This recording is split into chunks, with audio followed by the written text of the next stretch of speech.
A palavra de Deus chama para uma total separação da incredulidade. Página 3, parágrafo 9. Então Deus irá ter uma terra que ele iria plantar, uma vegetação, e ele teria pessoas sobre a terra. E então ele falou e separou as águas do mar. Então também ele separou em Gênesis a vida da morte.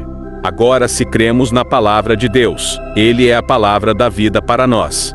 Se duvidamos da palavra de Deus, ela é morte para nós, porque Deus tem falado. Quem pode negar isto? Vem, e se duvidamos da palavra de Deus, então ela se torna morte como Eva. Agora Eva duvidou de um pequeno ponto da palavra de Deus. E o que isso fez? Causou todo este problema que temos.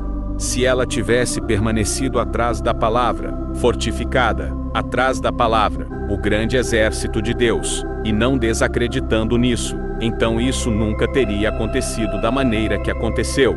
Isso nunca teria acontecido dessa maneira. Mas vê você, lá veio a morte. Então Deus também tinha um pacto, sendo misericordioso para conosco. Ele aceitou uma morte substituta, em que ambos, ele separou a vida da morte também no jardim do Éden, e ele fez isso através da sua palavra. E hoje ele fez a mesma coisa quando estamos em densas trevas.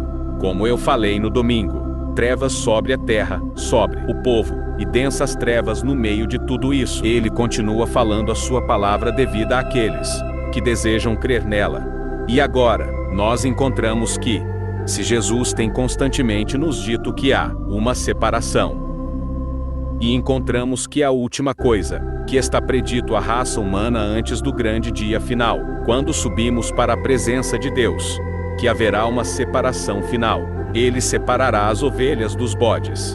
Deus vem constantemente separando, interruptamente, e isto é o que ele está fazendo nessa noite. Isto é o que ele sempre faz. Você pode ver isso em cada reunião. Ele separa a fé da incredulidade. Ela fala, ele declara a si mesmo. Aqueles que creem nele, têm fé nele. Agora nós encontramos o Números capítulo 6, que um nazireu chama. Um nazireu era chamado para se separar de todo mundo, para a palavra de Deus. Agora este é um chamado nazireu. Separação. Nós encontramos que Sansão era o nazireu para o Senhor. E ele estava separado, por um sinal. E esse sinal era que ele tinha que usar o seu cabelo, comprido, com 7 tranças. Isso era um sinal de separação, que ele era chamado para um propósito. E eu não quero entrar nisso, porque eu disse que isso, eu somente ia falar por uns poucos minutos. Mas eu penso que hoje, quando vejo nossas irmãs usando cabelos longos, como a Bíblia diz que elas devem usar, eu penso que este é um sinal nazireu, de que elas desejam seguir o Senhor.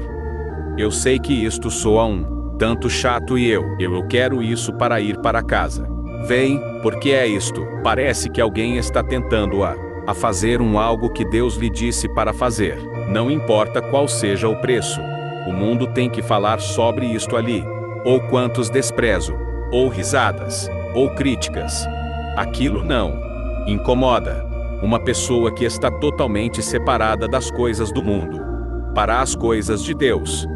Eles obedecerão a palavra e se separarão das coisas do mundo porque a palavra os separa.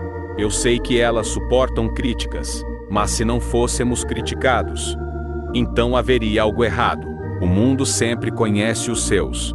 Mas como eu disse aquilo, recordem, crítica na causa da palavra de Deus está somente fazendo crescer o trabalho de sua graça. Isso mostra que você tem se separado para ser um cristão, para agir como para viver como tal, para obedecer cada mandamento de Deus.